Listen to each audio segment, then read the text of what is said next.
boa noite. Boa noite. A polícia ainda não tem pistas de suspeitos de matar uma estudante no litoral de São Paulo. A morte da jovem chama a atenção para os riscos de fazer trilha em lugares isolados. O QR Code já está na sua tela, aponte a câmera do celular e tenha dicas sobre os cuidados para um passeio na mata. A polícia analisa as gravações de mais de 70 câmeras, tenta identificar pessoas que entraram e saíram da trilha onde ocorreu o crime. Nas imagens, os últimos registros da estudante universitária Júlia Rosenberg, de 22 anos. No domingo de manhã, ela entrou na trilha que liga as praias de Paúba e Maresias, no litoral norte de São Paulo, para fazer uma caminhada e não deu mais notícias. A família mobilizou vizinhos e equipes de resgate. Na segunda-feira, o corpo da estudante foi encontrado no meio da mata. Moradores da região ainda estão em choque com o crime. É uma sensação de luto, sim. O bairro inteiro está dessa forma. Todas as pessoas ficaram comovidas com essa situação. Ricardo conhece bem a trilha, guia turistas pelo caminho e diz que o local nunca foi perigoso. Ricardo, foi uma surpresa. Sinceramente, eu caminho ali assim com uma tranquilidade. Eu levo celular para foto, eu levo câmera, eu vou com filho. E a sensação não é de medo, a sensação é de revolta. Em áreas de preservação, o estado de São Paulo tem trilhas com níveis diferentes de dificuldade. Muitas estão dentro de parques, com entrada restrita por causa da pandemia. Outras têm acesso livre. Na quarentena, com restrições de atividades com aglomerações, percorrer uma trilha, para quem gosta do contato com a natureza, pode ser uma alternativa para sair de casa, se movimentar. Mas com o isolamento social, a quantidade de pessoas nesses locais diminuiu. E com um movimento menor, o passeio pode ser mais perigoso. Por isso, mesmo quem já conhece o caminho, deve seguir recomendações de segurança. A orientação da presidente do Sindicato dos Delegados de São Paulo diz que não se deve ir sozinho para uma trilha. E é preciso deixar alguém avisado sobre a caminhada. Deixe sempre esse roteiro dessa trilha e que você vai percorrer para algum familiar, amigo, parentes, para que eles saibam qual seria o tempo necessário para percorrer essa trilha. Caso você demore, passe desse tempo, esse parente ou amigo irá automaticamente acionar as autoridades públicas para a busca. Veja agora outros destaques do dia. São Paulo e Rio decidem abrir parques, praias cariocas continuam fechadas. Justiça autoriza a prisão domiciliar a Fabrício Queiroz. Companhia Aérea Latam Brasil pede recuperação judicial. O caso Guilherme, PM acusado de matar jovem, é indiciado em São Paulo. Tornado provoca estragos e morte nos Estados Unidos.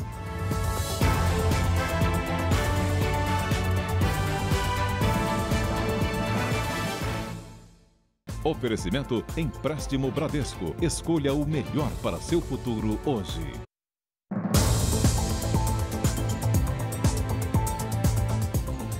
O avião que caiu em uma avenida perto do aeroporto Campo de Marte, em São Paulo, tentou arremeter. Colegas acreditam que o piloto tenha perdido o controle do avião. 50 quilômetros antes da manobra, a aeronave apresentou uma pane em um dos motores. As peças foram recolhidas durante a tarde depois que peritos analisaram os destroços. Estas imagens de circuito de segurança mostram um avião passando pelo Campo de Marte e depois arremetendo. Momentos antes da queda, o piloto Paulo Magalhães Pereira avisou a torre de controle que precisaria fazer um pouso de emergência. Um dos motores havia sofrido uma pane. A torre avisa outro piloto que está em solo para aguardar a decolagem. Eu vou pedir para o senhor manter o pátio. Eu tenho uma aeronave em emergência prosseguindo para pouso. Mantenha o pátio aguardando instruções. Em seguida, a torre recebe a informação sobre a queda do avião. Torre, o avião caiu. Afirmo, Águia. Sua SPI já está ciente. Estas imagens foram feitas logo após o acidente. Os bombeiros usaram espuma para apagar as chamas. Nas redes sociais, pilotos denunciam que o combustível conhecido como Avigás, usado neste tipo de aeronaves, vem provocando vazamentos e panes. A Associação de Pilotos e de Proprietários de Aeronaves pediu à ANAC a suspensão de aviões que usam este material por conta disso. A ANAC informou em nota que pediu análise à Agência Nacional do Petróleo e que acompanha o caso. Afirmou ainda que a denúncia não tem relação com o acidente de ontem. O bimotor estava com a documentação em dia. O CENIPA, que é o Centro de Investigação e Prevenção de Acidentes Aeronáuticos, é quem vai apontar o que de fato causou o acidente. Este consultor aeronáutico era colega de Paulo. Ele acredita que o piloto perdeu o controle ao arremeter. Ele provavelmente, pelo que a gente escuta, chegou um pouco alto, chegou um pouco veloz, tocou um pouco mais para o meio da pista para frente e percebeu que naquele momento ele não ia conseguir parar a aeronave. Isso é o que provavelmente deva ter ocorrido. E aí ele iniciou uma manobra de arremetida, né? Provavelmente também com baixa velocidade, porque pelo que aconteceu, pela dinâmica do acidente, foi uma perda de controle em voo. Apenas o piloto estava dentro do bimotor. Paulo tinha 48 anos. Ele voltava de Ubatuba, no litoral norte de São Paulo, onde havia deixado o patrão, segundo o pai dele. Era habilitado para o avião, tinha outras habilitações em outros aviões. Infelizmente acontece. No Rio de Janeiro, 2 policiais militares são suspeitos de chefiar uma milícia que age na zona oeste da capital. As investigações revelaram que o lucro da quadrilha vinha da venda de drogas. 6 pessoas foram presas. De farda, esse homem que acaba de ser preso deveria proteger a população no centro do Rio. Mas de folga, a atividade dele pode ter sido criminosa. O cabo da Polícia Militar, Fernando Mendes Alves, conhecido como Biro, é suspeito de ser um dos principais integrantes de uma milícia que tomou conta de 2 bairros na zona oeste do Rio. Outro policial da ativa é apontado pelas investigações do Ministério Público e da Polícia Civil como o chefe do grupo. Leonardo Magalhães Gomes da Silva é capitão da PM e está foragido. Os crimes mais comuns praticados pela milícia estão ligados à extorsão de moradores e comerciantes. Mas assim que esses PMs ocuparam o território, a venda de drogas se tornou prioridade para o grupo. E por causa dessa estratégia criminosa, eles passaram a ser chamados de narcomilicianos. O objetivo principal dessas quadrilhas é o poder aquisitivo, é o ganho financeiro. Então, eles enxergaram aí a vantagem que é de unir a prática da milícia, da organização criminosa, com a venda de entorpecente. A quadrilha também é suspeita de assassinar desafetos desde 2018. A morte de 4 pessoas no mês passado foi peça-chave das investigações. Depois dessa chacina, os policiais militares e outros integrantes do grupo passaram a ser monitorados. Em escutas telefônicas autorizadas pela Justiça, mãe e filho, também presos hoje, ameaçam matar um policial civil que mora no bairro. E ele falou que é civil e que eu tô preso. Aí o capitão falou que vai fazer os contatos dele e ele foi lá pra delegacia fazer os contatos. Tem que dar uma coça nesse cara. Tem que matar ele uma semana, mas pode ficar tranquilo. Uma milícia privada que impõe o terror aqui na região. São pessoas perigosas, realmente, que inclusive colocam as nossas próprias vidas em risco. O empresário Ricardo Nunes, fundador do Grupo Ricardo Eletro, foi solto depois de prestar depoimento ao Ministério Público de Minas Gerais. Ricardo tinha sido preso ontem de manhã em São Paulo, suspeito de desviar quase 400 milhões de reais em impostos. O empresário Ricardo Nunes dormiu neste presídio. Hoje cedo ele prestou depoimento por quase 4 horas. Nunes é acusado de lavagem de dinheiro e sonegação fiscal, quando ainda era um dos donos da rede de eletrodomésticos com lojas por todo o país. Segundo a denúncia, 387 milhões de reais teriam sido perdidos pelos cofres públicos com o esquema. Eu estou um pouquinho da minha balada, mas graças a Deus, tudo esclarecido. Não devo nada que não tá tudo certo, a companhia auditada, tá tudo esclarecido. Graças a Deus, já visto que me soltaram imediatamente. As prisões da filha do empresário, Laura Nunes, de 23 anos, e do diretor da empresa, Pedro Magalhães, que nem chegou a ser encontrado, foram revogadas ainda ontem à noite. Os acusados foram soltos, mas a investigação continua. O Ministério Público Estadual considera essas primeiras informações importantes, mas não suficientes para esclarecer todas as denúncias. A maior parte dos crimes teria sido entre 2014 e 2019. Para a acusação, o empresário esvaziou intencionalmente o patrimônio do grupo e transferiu lucros lícitos e ilícitos para a aquisição de imóveis por empresas em nome de parentes próximos, mas administradas pelo próprio Ricardo Nunes. Uma dessas firmas, criada em 2016, estava no nome da filha Laura, na época com 18 anos. A acusação quer as seguintes respostas: por que a maior empresa do grupo não tinha patrimônio? E por que as outras, em nomes de parentes, tinham dezenas de imóveis, se davam prejuízo? 9 anos atrás, Ricardo Nunes foi condenado pela Justiça Federal por pagar propina a um fiscal da Receita para que a empresa não fosse autuada. O empresário recorreu e o processo corre sob segredo de justiça. Vamos aos números de hoje da pandemia do coronavírus no Brasil. Segundo o Ministério da Saúde, o país tem 1.755.779 casos de Covid-19, com 69.184 mortos. Foram 1.220 registros nas últimas 24 horas. Observe que os números referentes ao país são altos, mas estão estáveis já há algumas semanas. Ainda de acordo com o boletim do Ministério da Saúde, mais de 1 milhão de pacientes estão curados e mais de 632 mil seguem em acompanhamento. São Paulo segue na reabertura, enquanto Porto Alegre toma medidas mais radicais para reduzir a circulação de pessoas. No Rio de Janeiro, as praias continuam fechadas. Pelo país, as cidades vivem o vai e vem das medidas para tentar controlar o avanço do coronavírus. No Rio de Janeiro, os shoppings agora podem funcionar até às 10 da noite. Os parques também foram reabertos. Já ficar na areia da praia dá uma multa de R$ 107. Para os banhistas, só haverá liberação com a vacina, que para o prefeito deve chegar antes do verão. Nós esperamos que a vacina chegue bem antes disso. Agora, nos locais onde a máscara não é possível, que são as praias, pelo calor, pela atividade do mergulho, esses locais tendem a ficar para depois, quem sabe, para depois da vacina. Em Aracaju, uma decisão judicial suspendeu a reabertura de vários setores. Os comerciantes foram obrigados a fechar as portas. Isso aí é errado, a pessoa está na rua, deveria estar em casa. O Distrito Federal também teve que voltar atrás por determinação da Justiça. A reabertura de restaurantes, salões de beleza, academias e escolas está suspensa.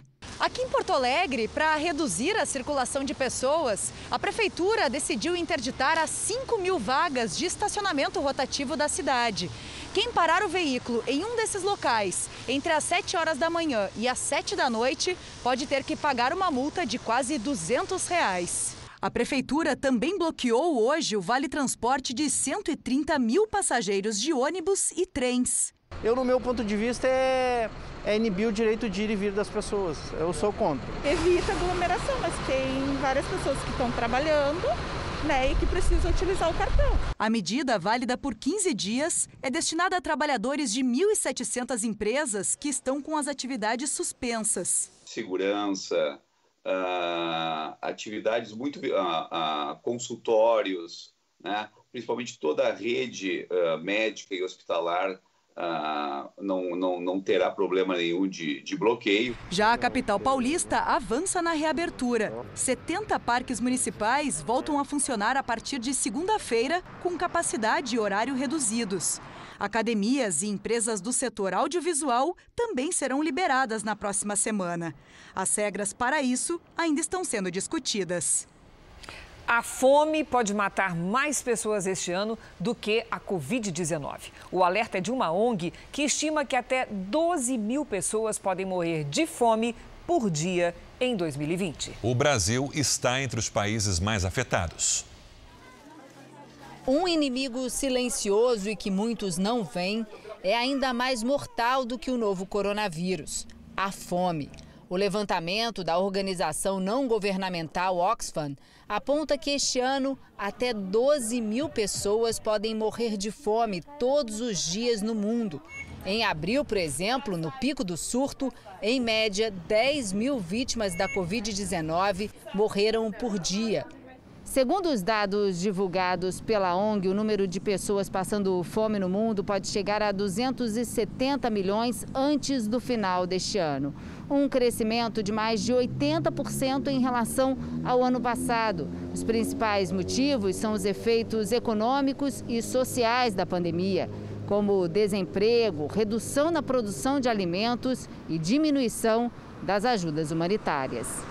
Entre os lugares mais afetados estão os países africanos, a Venezuela e o Brasil.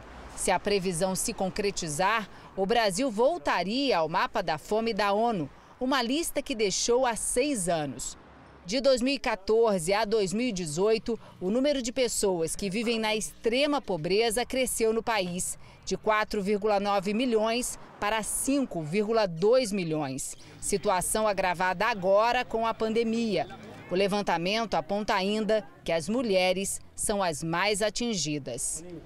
O governador do Rio, Wilson Witzel, prestou depoimento à Polícia Federal no inquérito que apura abusos da polícia no estado. Em pouco mais de 1 hora, Witzel afirmou que as polícias civil e militar vêm atuando em oposição ao crime organizado, sem jamais incitar a prática de qualquer crime. Amanhã, o governador deve prestar um novo depoimento no inquérito que apura irregularidades na saúde. E no Amazonas, a Assembleia Legislativa do Estado aprovou os nomes da comissão que vai analisar o pedido de impeachment do governador do Estado e do vice pelo possível crime de responsabilidade na compra de respiradores superfaturados. Os deputados tinham até hoje para definir os nomes dos integrantes da comissão que vai analisar o pedido de impeachment do governador e do vice. Na sessão, eles definiram que vão ser 17 membros, divididos em 7 blocos partidários. Depois da aprovação dos nomes dos deputados que formam a comissão especial, falta definir quem vai ser o presidente e o relator. A eleição ficou marcada para a sessão desta sexta-feira. O governador do Amazonas, Wilson Lima, e o vice, Carlos Almeida, são acusados de crime de responsabilidade na compra de respiradores. Em nota, o governador Wilson Lima diz que o pedido de impeachment não tem base para crime de responsabilidade, portanto, segundo ele, não tem amparo legal. O vice-governador Carlos Almeida não se manifestou. A Justiça decidiu transformar a prisão preventiva de Fabrício Queiroz em prisão domiciliar. Pedro Paulo Filho tem as informações ao vivo do Rio. Pedro Paulo, boa noite. Boa noite, Sérgio. Boa noite a todos. Olha, o Superior Tribunal de Justiça acatou o pedido de habeas corpus feito pela defesa do policial aposentado Fabrício Queiroz, acusado no inquérito que investiga operações financeiras suspeitas na Assembleia Legislativa aqui do Rio de Janeiro. Ele foi assessor do hoje senador Flávio Bolsonaro, na época deputado estadual. O STJ levou em consideração o estado de saúde do ex-assessor, que, por se tratar de um câncer, está no grupo de risco do coronavírus. Mas, para isso, ele deverá informar o endereço onde vai permanecer. Também será vigiado permanentemente pela polícia e só poderá receber visitas de profissionais de saúde, advogados e parentes próximos. E olha que essa decisão também se estende para a mulher de Queiroz, Márcia Aguiar, que era considerada foragida da Justiça. Do Rio de Janeiro, Pedro Paulo Filho. Obrigado, Pedro Paulo. Com as novas datas do Enem, estudantes agora passam a reorganizar a rotina de estudos para chegar com o conteúdo em dia na hora da prova. Lohane diz que agora, com a data marcada, ficou mais tranquila. A estudante está em dúvida entre os cursos de psicologia e administração e acha que, para ela, o adiamento vai ser melhor. Como a gente está em pandemia ainda, ela possibilita da gente ter mais oportunidades de estudo para ter mais oportunidades de uma melhor nota no Enem. De acordo com o Ministério da Educação, as provas impressas vão acontecer nos dias 17 e 24 de janeiro de 2021. A prova digital, uma novidade, nos dias 31 de janeiro e 7 de fevereiro. A reaplicação da prova, para quem eventualmente for afetado por algum problema de estrutura, acontece nos dias 24 e 25 de fevereiro. Os resultados estão previstos a partir do dia 29 de março. O exame vai acontecer cerca de 2 meses e meio depois da data original prevista, que era no mês de novembro deste ano. O adiamento é consequência da pandemia do coronavírus, que fez com que as aulas presenciais fossem suspensas em todo o país. Este professor explica que, com a data definida, é hora de intensificar a preparação. O aluno que estudava, por exemplo, 6 horas por dia, tem que continuar estudando 6 horas por dia. Que acordava cedo para ir à escola, para estudar, acordava às 6 da manhã, ele tem que continuar acordando às 6 horas da manhã, não mudar o ritmo de preparação. Miguel, que pretende conquistar uma vaga no curso de medicina, sabe bem disso. que nesse tempo de pandemia a gente tem que enaltecer cada conquista pequena, né? E acordar cedo para estudar dentro do seu quarto é uma conquista. Neste fim de semana tem novidade na tela da Record TV. Carolina Ferraz estreia no comando do Domingo Espetacular, ao lado de Eduardo Ribeiro. E esses dias antes da estreia foram de muita ansiedade e trabalho para deixar tudo com a cara da Carolina. É difícil, né? Não pode, tem que sorrir com os olhos. O sorriso está escondido, mas todo mundo sabe quem ela é. Olá! Nessa gravação, na área externa da emissora, ela tirou a máscara por alguns instantes.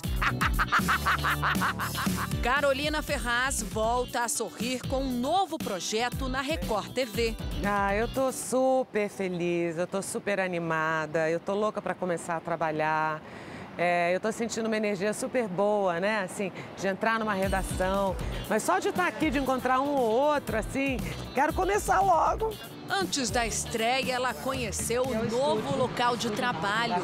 Aqui atrás é a redação do programa, do Domingo Espetacular. Olha só. E já chegou com jeito de Carolina. Sem frescuras e com bom humor. A gente vai suando por baixo dessa máscara. Total. A gente quer manter a pose. Não dá. Carolina não fica muito tempo na maquiagem. Eu já cheguei no serviço, estou atrasada, então vou correr. Tchau, tchau. Bom, a gente vai aproveitar um pouquinho antes da Carolina começar a gravar para conversar com ela. Ela está aqui no camarim já esperando a nossa equipe. Quer dizer, vamos ver, né? Oi? Oi? A gente pode entrar? Por favor. Vamos nessa. Carolina fala com entusiasmo dessa nova fase. Eu vejo realmente como uma grande oportunidade, como sempre, né? Eu acho que isso é, gente, só o começo de uma nova fase. Eu ainda vou fazer coisa pra caramba, vocês vão ver só.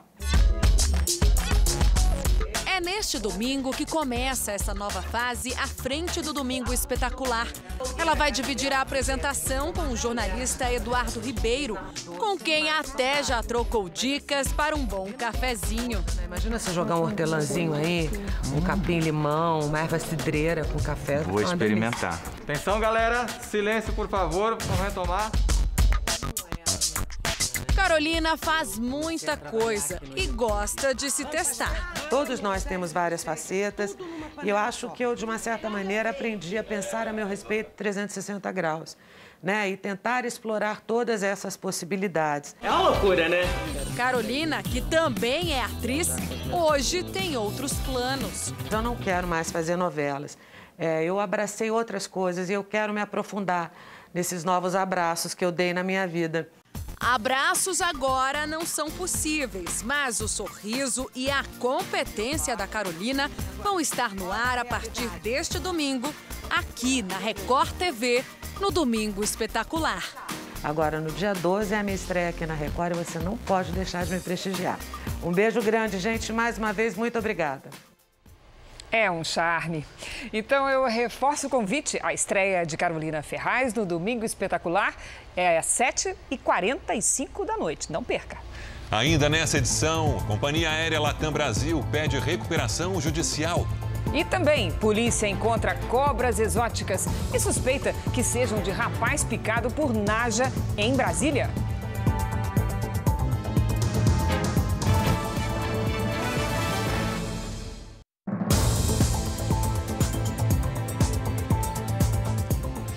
A Câmara dos Deputados aprovou o texto base da medida provisória que cria um programa emergencial de crédito para microempresas. Vamos a Brasília com o repórter Clébio Cavagnoli, que tem mais informações. Boa noite, Clébio. Boa noite, Cristina. Sérgio, boa noite a todos. A linha de crédito proposta na medida provisória é de 10 bilhões de reais. O programa prevê até 50 mil reais em empréstimo a cada empresário por meio das maquininhas de cartão. De acordo com a MP, o empresário que vai fazer uso, portanto, desse empréstimo terá de ceder ao banco que deu o crédito pelo menos 8% das vendas futuras com a maquininha. A medida provisória foi publicada em junho, mas só agora ela foi atualizada justamente para facilitar o acesso ao crédito em meio à pandemia. A gente reforça aqui que agora o texto passa por análise do Senado. De Brasília, Clébio Cavagnoli. Obrigada, Clébio. O presidente Jair Bolsonaro retomou a rotina de reuniões por videoconferência enquanto se recupera da Covid-19. O dia no Palácio da Alvorada começou com um trabalho de desinfecção. Do lado de fora, homens do Exército limparam o cercado, a guarita e até o mastro da bandeira. No meio da tarde, um susto. Bombeiros foram chamados para resgatar uma pessoa que fazia a limpeza das vidraças e acabou ficando presa no equipamento de trabalho. Pouco antes, Jair Bolsonaro saiu da residência oficial. De longe, acenou para apoiadores. Usava máscara o tempo todo. Na maior parte do dia, o presidente ficou em isolamento e trabalhou por videoconferência. Conversou com Bento Albuquerque, ministro de Minas e Energia, e com Jorge Antônio de Oliveira, ministro da Secretaria-Geral da Presidência. A Secretaria Especial de Comunicação divulgou nota no fim da tarde informando que o presidente evolui bem do quadro da Covid-19 e não apresentou intercorrências. Até agora, nenhuma autoridade ou ministro que teve contato com Jair Bolsonaro disse ter testado positivo para coronavírus. Não foi divulgado o resultado do teste feito pela primeira-dama Michele Bolsonaro. O presidente segue as conversas para encontrar um nome para o Ministério da Educação. As negociações para definir o novo ministro da Educação estão mais lentas porque Jair Bolsonaro gosta de conversar pessoalmente com os cotados. Mas como está em isolamento, é obrigado a falar por videoconferência. No Palácio Planalto, ministros e auxiliares mantiveram um silêncio sobre a decisão do Facebook de banir páginas ligadas ao governo e ao PSL. A empresa, a partir de um levantamento, decidiu cancelar 35 contas, 14 páginas e um grupo da rede social. As publicações tratavam de eleições, memes políticos, críticas à oposição e a jornalistas. Segundo o Facebook, entre as violações do material estavam posts com informações falsas e discurso de ódio. Por meio de sua assessoria, o senador Flávio Bolsonaro afirmou que julgamentos que não permitem o contraditório e a ampla defesa não condizem com a nossa democracia. São armas que podem destruir reputações e vidas. Já Eduardo Bolsonaro disse que o Facebook exclui as contas mesmo sem a definição do que é crime de ódio. O PSL esclarece que não é verdade que as contas sejam relacionadas ao partido e disse que já solicitou ao Facebook a retificação da informação. Jair Bolsonaro disse que a respeito do caso do Facebook, que no Brasil só sobrou para ele e para quem está do lado dele. O serviço de aplicativo de mensagens WhatsApp bloqueou 10 contas do PT, o Partido dos Trabalhadores. Os bloqueios, segundo a plataforma, ocorreram após o envio de mensagens em massa ou automáticas. O partido diz que não foi informado sobre o motivo do bloqueio das contas, que fazem parte do chamado Zap do PT. O governo abriu diálogo com investidores estrangeiros preocupados com o desmatamento da Amazônia. A meta é reduzir a destruição da floresta e voltar a receber recursos destinados à preservação do meio ambiente. O vice-presidente Hamilton Mourão e ministros se reuniram por videoconferência com representantes de fundos de investimentos de países europeus e do Japão para relatar as ações de preservação da Amazônia. Eles querem ver resultados e qual é o resultado que nós podemos apresentar? É que haja efetivamente uma redução do desmatamento, para que a gente chegue a um número de desmatamento que seja aceitável. Mourão é o coordenador do Conselho da Amazônia e disse que o governo vai manter operações de combate a crimes ambientais e ações em áreas de regularização fundiária. Afirmou que o governo Bolsonaro não é o responsável pelo desmonte de agências de fiscalização ambiental, como o IBAMA e o Instituto Chico Mendes. O vice-presidente falou ainda sobre as negociações com Alemanha e Noruega para que voltem com os investimentos no Fundo Amazônia. Os dois países suspenderam os repasses por discordarem das políticas ambientais do governo. Mas Mourão acredita que assim que o Brasil apresentar dados melhores, os recursos para projetos de desenvolvimento da Amazônia devem voltar.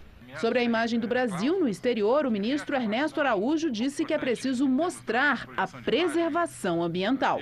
Existe equívoco em relação à imagem do Brasil, muito particularmente na Europa, né? Então, esse esforço de mostrar qual é a realidade tem que ser feito, nesse caso, em relação à nossa política comercial e em outras frentes também. Nesta sexta-feira está previsto um encontro com investidores brasileiros para discutir o mesmo tema.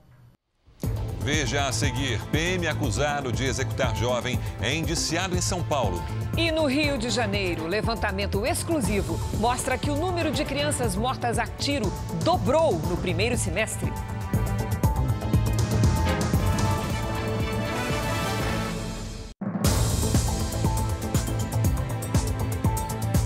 36 entidades pedem que o Congresso Nacional derrube o veto do presidente Jair Bolsonaro sobre a desoneração da folha de pagamento e prorrogue o benefício. As empresas defendem que ficar até 2021 pagando menos impostos sobre a folha de pagamento pode ajudar a manter empregos.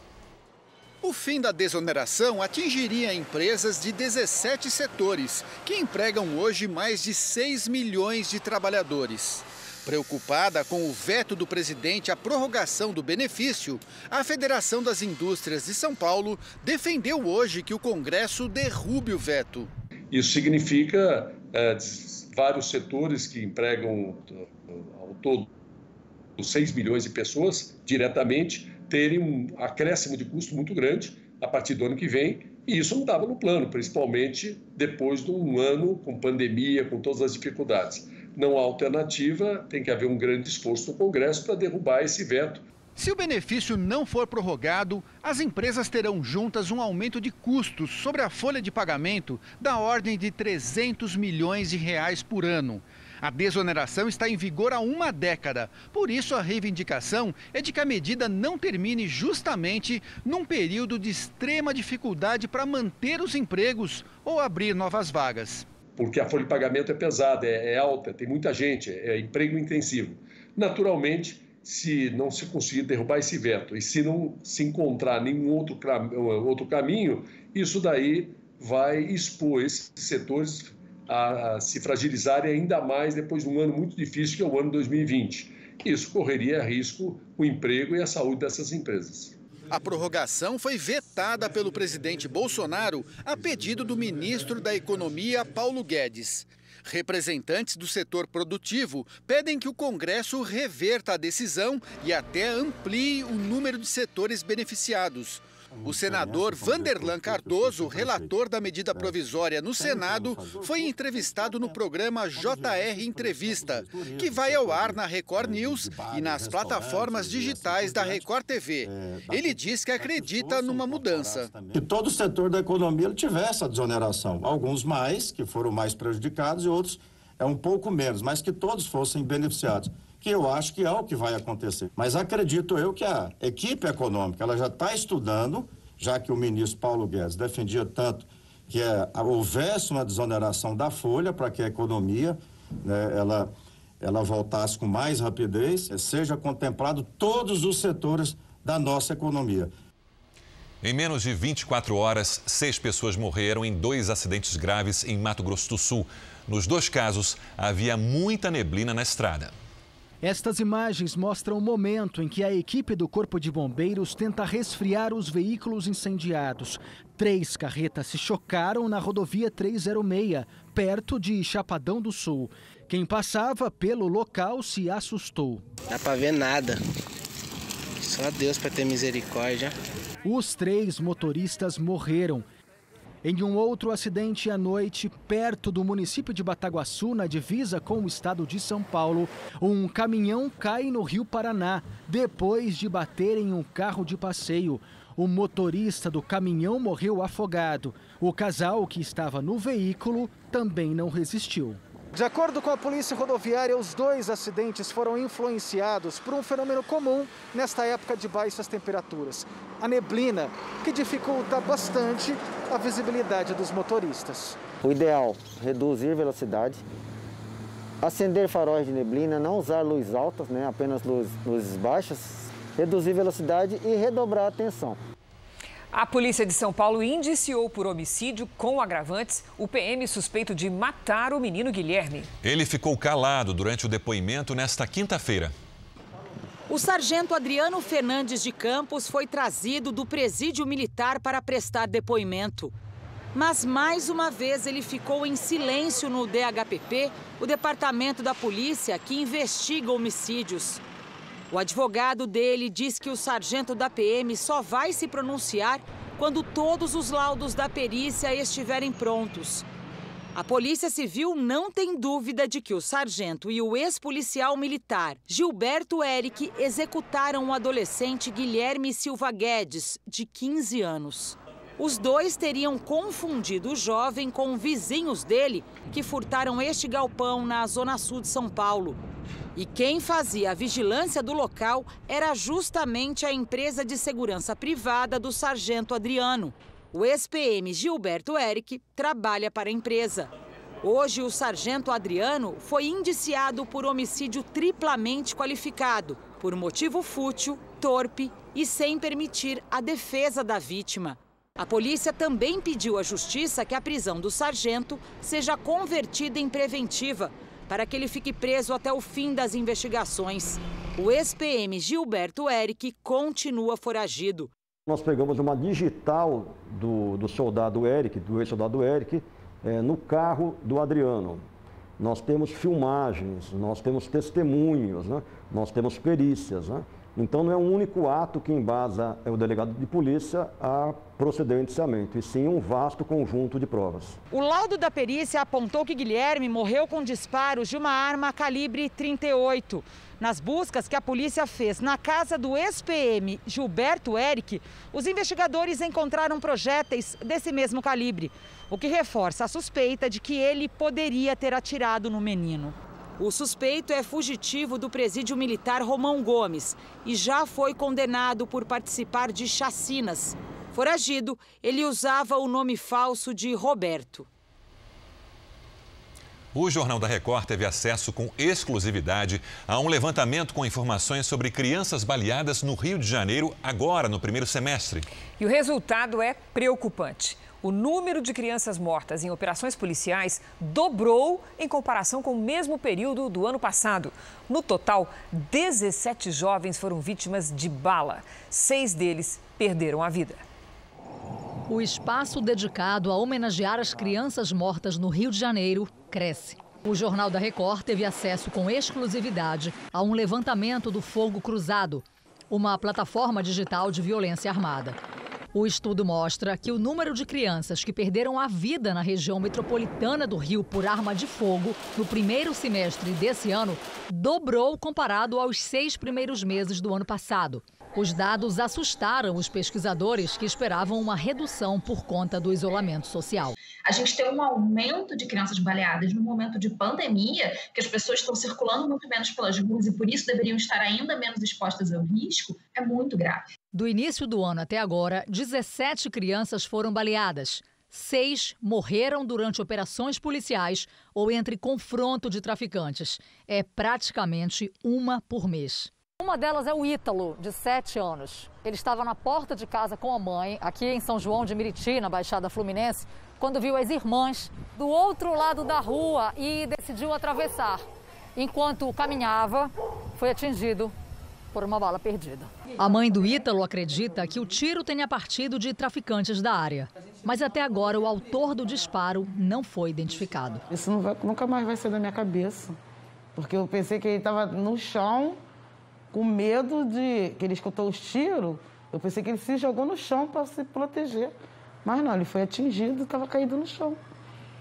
Ele caiu de bruços. Quando eu peguei ele, que eu vi o tiro. A mãe de Ítalo pagou adiantado a festa de aniversário do menino e esperava a pandemia passar para comemorar. Agora, busca forças para superar a morte do filho. Cada dia que passa, vem a saudade, né? Vem a saudade. A polícia do Distrito Federal encontrou 16 cobras exóticas em um aras hoje. Os investigadores suspeitam que elas pertençam ao estudante de 22 anos que foi picado por uma naja e está internado em estado grave em Brasília. Vamos falar com a Nathalie Machado, que tem mais informações. Nathalie, como é que foi que a polícia chegou à localização dessas cobras? Boa noite.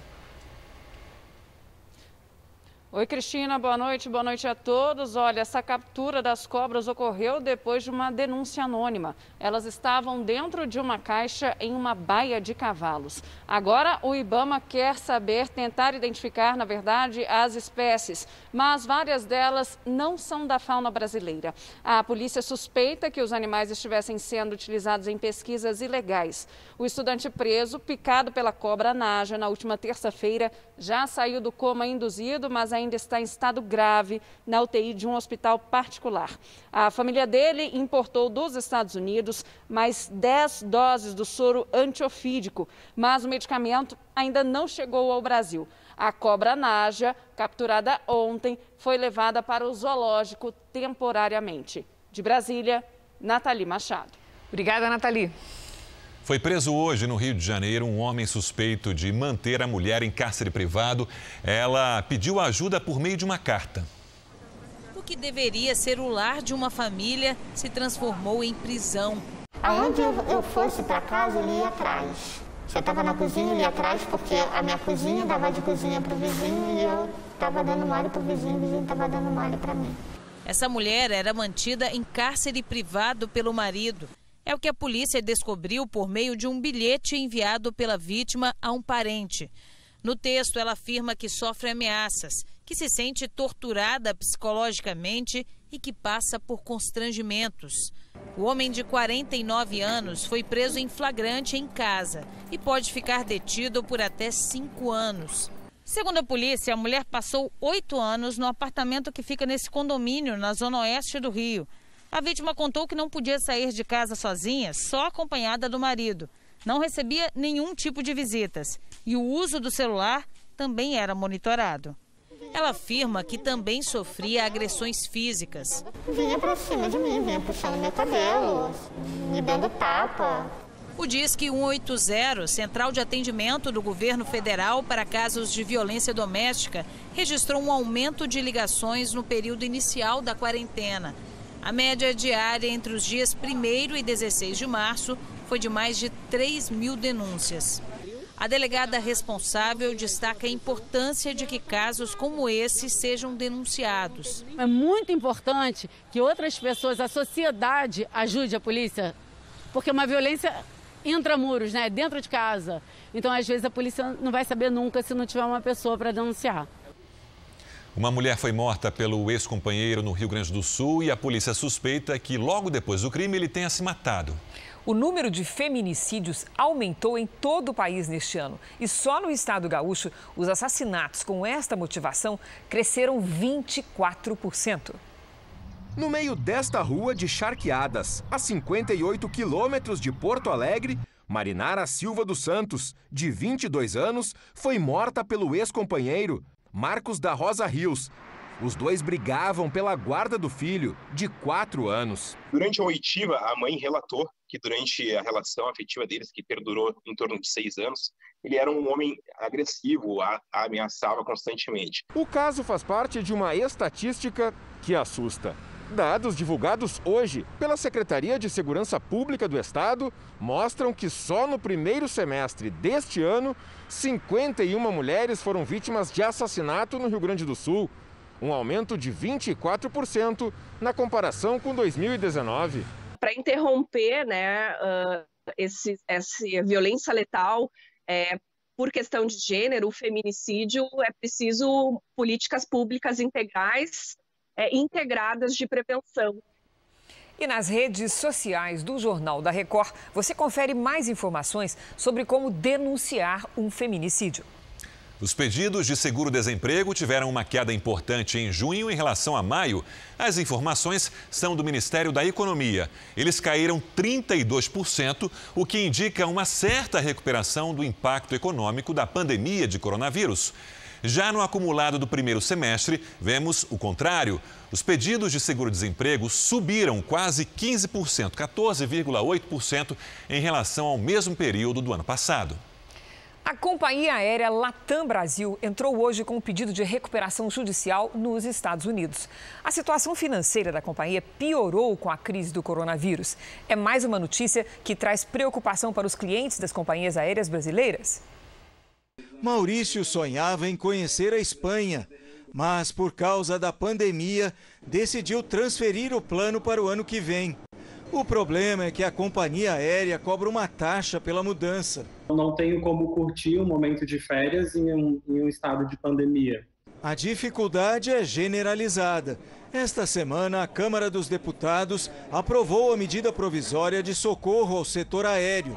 O pedido de recuperação judicial da Latam Brasil nos Estados Unidos é mais um reflexo da crise do setor aéreo.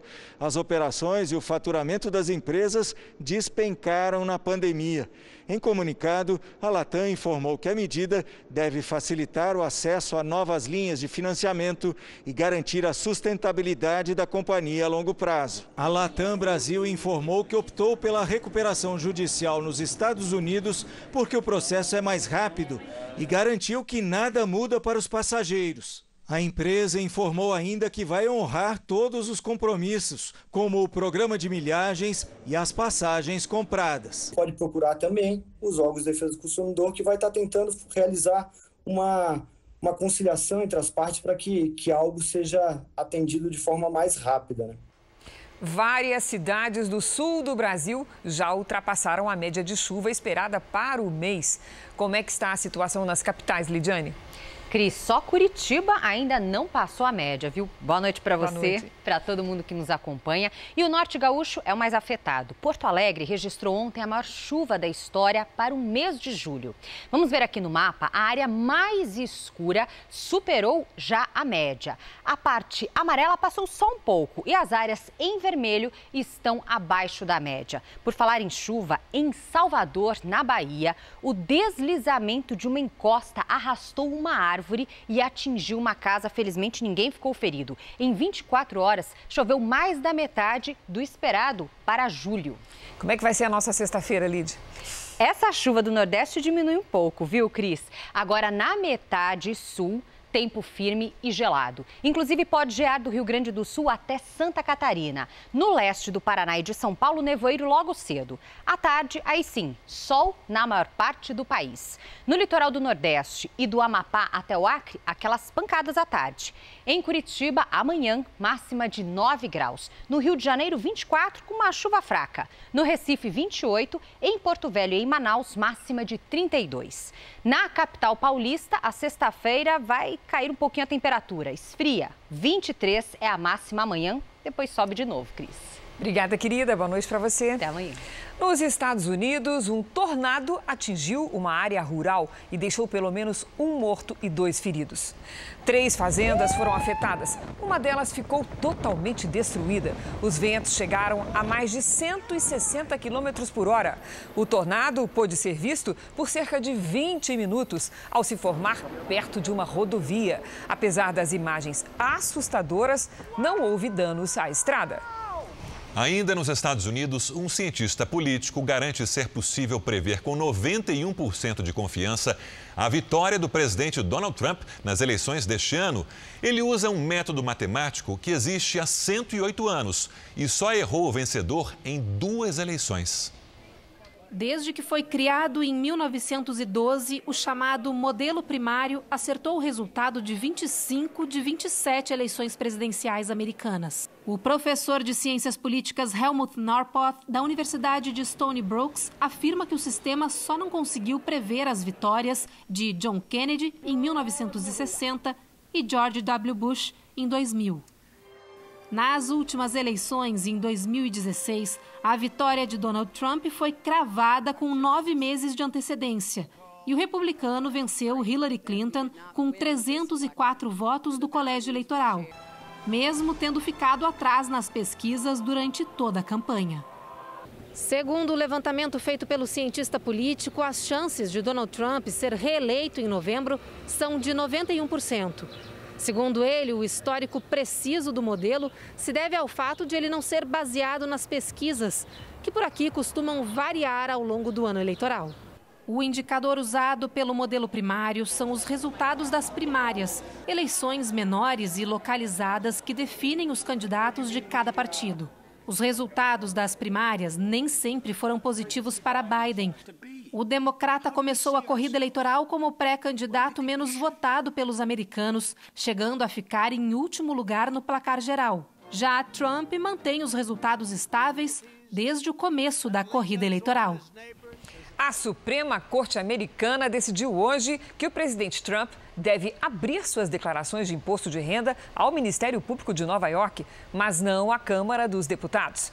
Políticos de oposição e promotores de justiça tentam acessar as declarações de renda de Trump há anos. O motivo é entender se existe algum conflito de interesses entre as ações dele como empresário e as decisões que toma como presidente.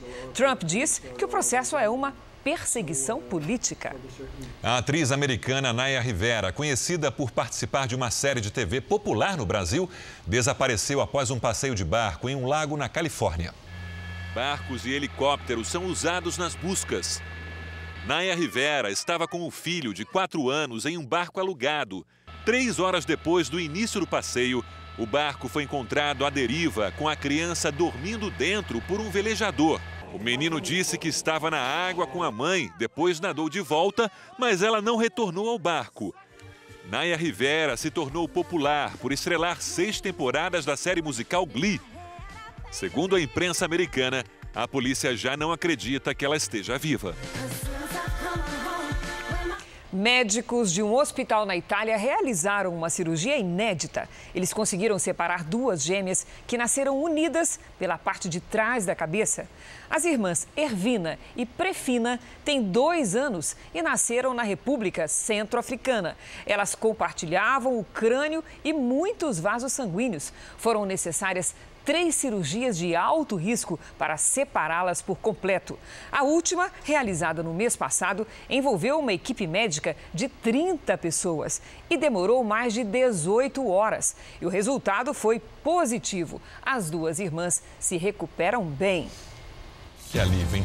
O Jornal da Record termina aqui. A edição de hoje na íntegra e também a nossa versão em podcast estão no Play Plus e em todas as nossas plataformas digitais. E à 00:30, você já sabe, tem mais Jornal da Record. Fique agora com a novela Apocalipse.